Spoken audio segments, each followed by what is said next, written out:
Hello everyone, in today's video we're going to be taking a look at a very interesting approach into Honolulu. It is a DME Arc VOR approach. Whoa, what does that mean? Let's go ahead and take a look and kind of get a feel for what this process looks like. So what we have here is we have a pretty straightforward approach into Honolulu. This is PHNL for anybody who's interested. So what we're going to be trying to do today is we're going to be flying what they call a DME Arc. Now what happens is the way this works is we're supposed to maintain a constant distance, not position, and then we're supposed to transition into a conventional approach. So in this case, we're going to be using the channel 114.8, which is Hotel November Lima over here. And we're going to be following this 13.9 nautical mile DME Arc. So how do you do this? That's actually pretty straightforward. Basically what we're going to do is we're going to park ourselves right here at the Alana intersection. This is the initial approach fix, by the way, IAF. And we're going to get there at a distance of 13.9 nautical miles. And what's going to happen is we're going to proceed along this, constantly keeping a 13.9 nautical mile approach until we hit the point where we actually cross this radial here, which is the 217 radial, which of course for us is going to be the 37 radial. Once we clip the 37 radial, we're then going to transition from this DME arc into a conventional DME approach. I'm sorry, a VOR approach, my bad. So coming down here, this is what it's going to look like from the vertical side. We're going to be crossing Sunsri at Honolulu at 5 nautical miles. We're not worried about that, though, because we're not using that as our position. That's as if we're coming from here. I'm not going to worry about that. So what we're going to do is we're going to go to 3,000 feet. We're going to proceed along to this position along this arc until we smack into our first little option right here. You have an initial fix of Suppo. Once we hit that one, we're going to start slowly descending until we get to the Sunsri at 1,500 feet. Now, the difference here between these two positions, you have the 37, is not going to be listed here. We just need to know that when we're crossing this particular position, we're going to be at 1,500 feet. We start at 3,000. Now, you're probably sitting here going, how are we going to know that we're at 5 nautical miles away? Well, that's what the DME is going to be for. Once we cross the Sunsri intersection, we're going to continue our gentle descent here until we get to MAVGD, which is going to be 0.8 on the DME. At that point, we have to make our decision. Important things to note, though, is if you take a look at our category here, notice we have our circling approaches again. So 680 feet is the limit for us because we're a little propeller jockey. And again, that's going to be total. That's barometric, so that's going to be our absolute minimum today. But I guarantee we'll probably be able to see the airport way before we get to it. So let's head over to the flight sim and start pushing some buttons and tweaking some knobs here to make sure this works properly. So what do we got to do? Well, first things first, we got to set up our NDB, or I should say, my bad. We have to set up our VOR so it's receiving the appropriate frequency here. So we saw it was 114.8. So I'm going to come up here and do 114.80 like this. Next, what I'm going to do is I'm going to come over to my little CDI OBS here, and I'm going to crank the OBS until it points to that 37 degrees. The reason we need to know this particular angle, 37 degrees, is this is going to be the moment we're going to transition from our arc at 3,000 feet down to our VOR approach, which is going to be at 1,500 feet. Now, a smarter version of me would come down here and do the exact same thing here, but you can see those two are fortunately intertwined to each other, so it makes it much easier to go ahead and link that up. So I'm going to go ahead and set that up. Come on, don't skip numbers on me, man. You're killing me. You're killing me. I'm also going to go ahead and save my sanity. I'll go ahead and put this one at 37 too. So again, you can see we're here. So on the DME, you can see we are a distance of 15.8 nautical miles away, which means as of right this second, we're actually too far away. Now, geographically, we're actually to the east of the Alana waypoint. So at this time, we don't have to worry about that just yet. Go away. We don't need you. Cool. So let's go ahead and get started. So we're going to unpause. We've got a little bit of extra altitude here. I'm not going to worry about that too much here. I want to lose that down to 3,000 feet. And then we're basically going to start playing the game.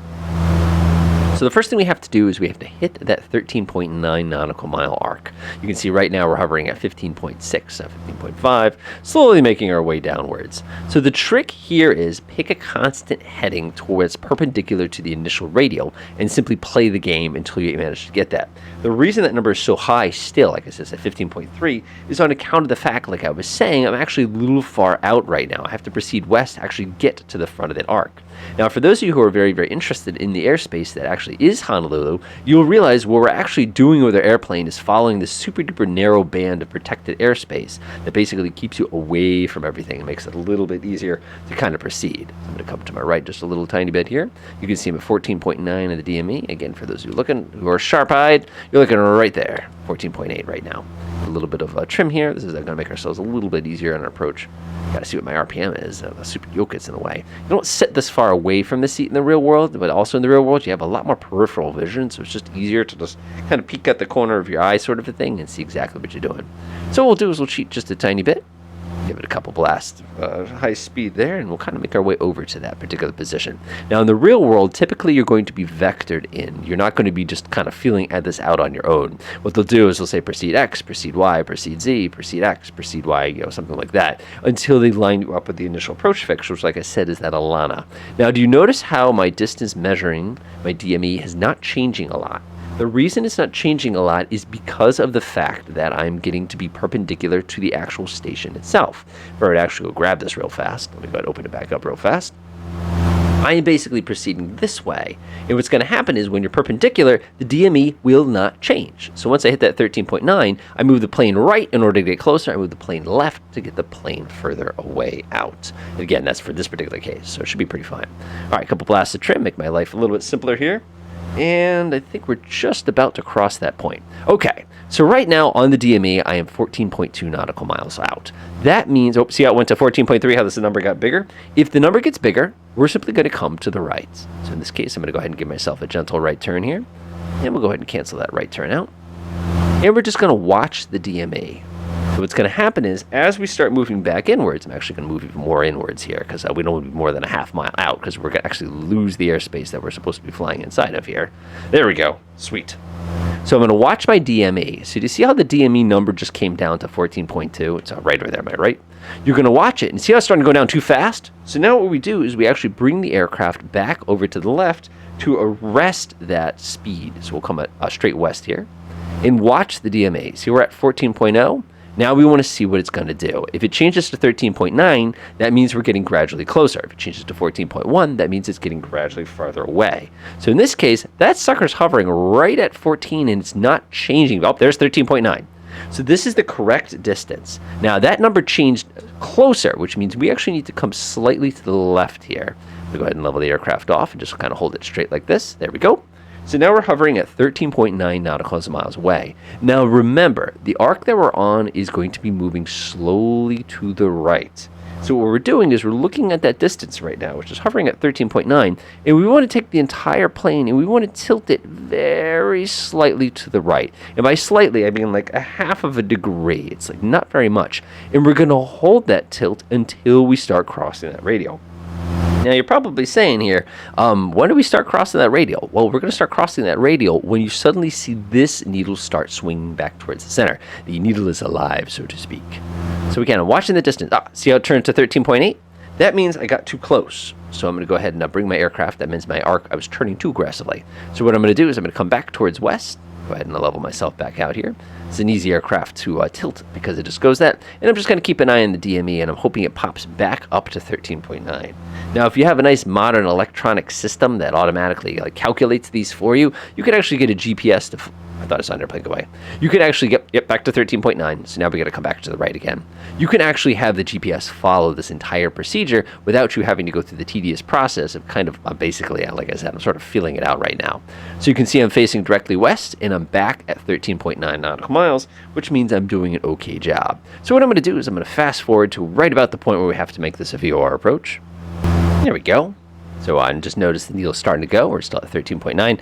Now, once you get into a groove, it's not too bad. One thing you want to notice, though, notice my new heading, how incredibly sharper and closer to the north it was, because again, we were traveling on an arc here. We were not traveling conventionally. And you can start to see that my little needle there, the lever line, is swinging over to the middle, which is indicative of the fact that we're right about to cross into the actual approach phase. Now, the actual approach phase is actually kind of fun. Now, like I said, once the needle straightens up, we'll go ahead and take the right turn directly and start getting lined up.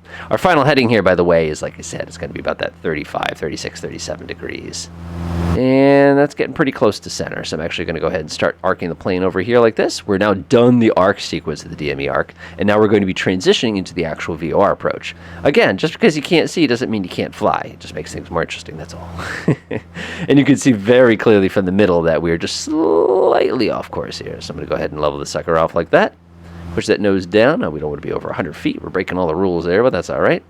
And now we're going to go ahead and transition back over to the right just a little bit. That looks pretty good. And right there. Perfect. So now we're on course. Pause. So what do we do next? So now we're going to be transitioning to the actual VOR sequence here. So let's go pop up the chart. So we are somewhere right around where my mouse is. So what we're going to do now is we're going to proceed until we get to a DME of 5. When we get to 5, we have to get down to 1,500 feet. Remember, right now, we're about 3,000. So if you want to think about it, we're roughly, this is an estimation, we're 13 nautical miles out, which means we're actually right here. And you can see that about that 13 nautical miles, 13 minus 5, that's going to give us 8. So we have 8 nautical miles in which to lose ourselves, let's see here, about half our altitude, if I recall correct. So if we just do the math real quick, that's 1,500 feet, and we can divide that by 8. That means we need to be 200 feet per nautical mile. So that's not bad. That's going to be a pretty gentle descent here. So we're going to go back to the simulator. We'll go ahead, I'll set myself all set back up here. Mentally check myself. Good. So I'm going to go ahead and unpause, and we're going to start our descent. So we'll go ahead and touch the nose over. We do not need to descend quickly. Remember, at 120 knots, you're traveling 2 nautical miles every minute. So again, this is going to be a very, very gradual initial descent here. Hit that like that. Yeah, it looks pretty good here. I'm going to hold it about that. Again, we can work out the exact descent amount, but as long as we don't dip under 1,500 feet, we're technically legal the whole way down. We just want to establish like a nice flow. And yes, many very, very sharp-eyed people would tell me the fact that there's already a runway out there. Also, that's cool because I'm not ignoring. I'm just kind of not paying attention to that at this moment. All right, I'll pull the throttle back just a tiny bit. Go ahead, check all my switches, make sure everything's good. I'm looking at my little radial approach here. I can see that I need to come to my left a little bit more because the lubber line is shifting to the left. That means we need to go over there. Looking over at my DME right now, I'm at 11.3. Remember, things don't get interesting again for us until we get that number all the way down to 5, in which case we need to be at 1,500 feet. Then we can begin our final descent here. Our final descent into madness. Something like that, right? All right, just checking my notes here, making sure everything looks good. Looks good. Remember, our final minimum altitude is going to be 680 feet at 0.8 on the DMA, but I'm not worried about that yet. To my right a little bit, I'm descending way too fast here. Remember, this was designed for airliners. This was designed for Piper Warriors. Remember, the Piper Warrior is basically like the Cessna 152 of the Cherokee family kind of a thing. All right, kind of coming this way. Looking over at my DME, I just crossed the 10 nautical mile mark. I'll go ahead and speed up time a little bit here. Go 9.6. Yeah, just relax and just kind of make my way downwards here. Good old like 3.1 degree. I'd have to actually work out the math on that one, but I think that's roughly what it is. Yeah, just proceeding downwards. Like all my lines are nice and centered. And yes, I can see the runway too, but I'm not looking at the runway right now. My focus is all right down here. Yeah, we can see I'm pretty much right on line here. Watching my altitude, 2,200. Of course, I need to be able to see my DME. You can see I'm about 7.6, 7.4.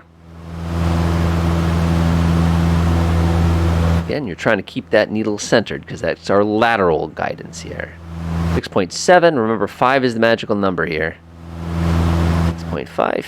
Almost there. And like I said, we have to be 1,500 feet and 1.2 nautical miles. I think we're coming down beautifully here. 200 feet to go in 700.7 nautical miles. I think I'll just about have it perfect today. That never happens, I swear. 5.2, 5.1, look at that. 1,500 feet, 5.1 nautical miles. Nice. Yeah, I still got it. Pause. All right, so let's see what we got to do next. Let's go back to our chart real quick. So now we're at this position here. This is Sussery. How do we know? It's sus. Because we're 5 nautical miles away, and we're now at an altitude of 1,500 feet.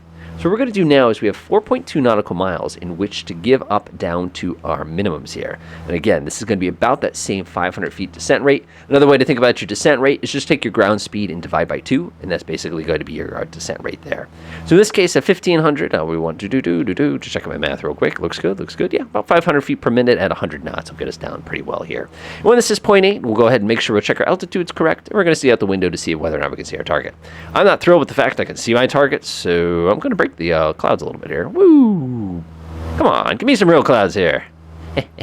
Come on. I am disappointed. All right, so we're going to go ahead and unpause, and we're going to continue our approach here. So we still want that 500 feet per minute and about 100 knots for us. And we're looking for a DME of 0.8. Again, it's not a DME. It's a distance measured off a DME. I think you get my feels. All right, there's our 500 feet per minute. We're going a little quick here, so I'm actually going to pull the throttle back just a teeny tiny bit. 4.7, again, like I said, 680 feet. We're drifting too far to the left, so I'm going to come to the right. If you're wondering how I know, I'm just looking at this line here and watching it do one of these things. So we're going to get a little closer here.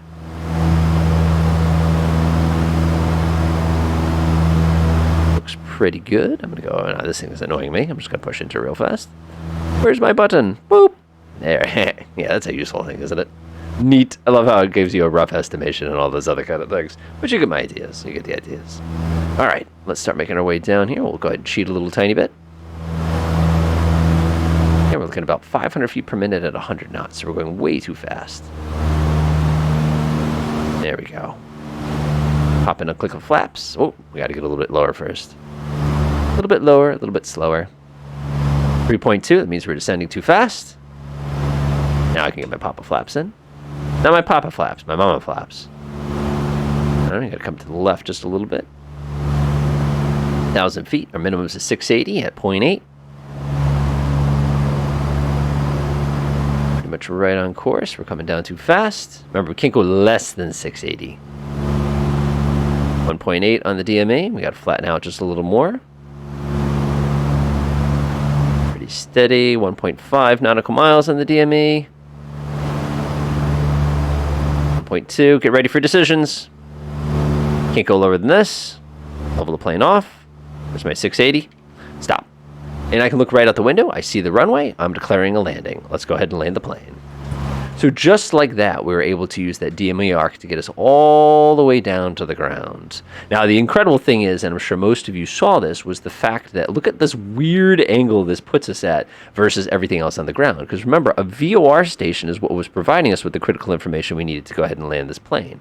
And without that information, like I said, this would be a little bit more interesting for us. I'm going to go ahead and check my flaps. 1, 2, 3, 1, 2. Go ahead and give myself a little bit of power here. And we're just going to line ourselves up and pop ourselves right down there on the runway. So you can see, even though I didn't have a lot of information to kind of help me out landing here, you realize that there was no difficulty at all still finding the runway. Like I said, that nice long arc was just a matter of taking the lefts and the right. The other part was just a matter of getting us a little closer. Now, there's something I think most of you probably are noticing right about now. So I'm going to go ahead and pause. So what did you notice?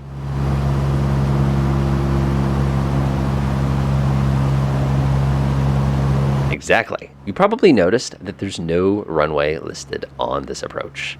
Now, that was something that came out a little bit earlier, and you're probably sitting there going, wait a minute, you're approaching the wrong runway. You were supposed to hit that runway that's over there, the one that you crossed a minute ago. The reality is, it doesn't have one because this is a circling approach, which means this is just designed to get you close enough that you could use the appropriate runway that you need to be landing on. In this case, if I look out the runway, see how this is 4 right?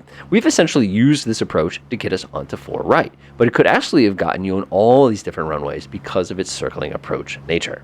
So let's go pop back over to Flight Sim, and I'll put this thing on the ground. Whoa, oh no, I pressed the time acceleration button. That could have been bad.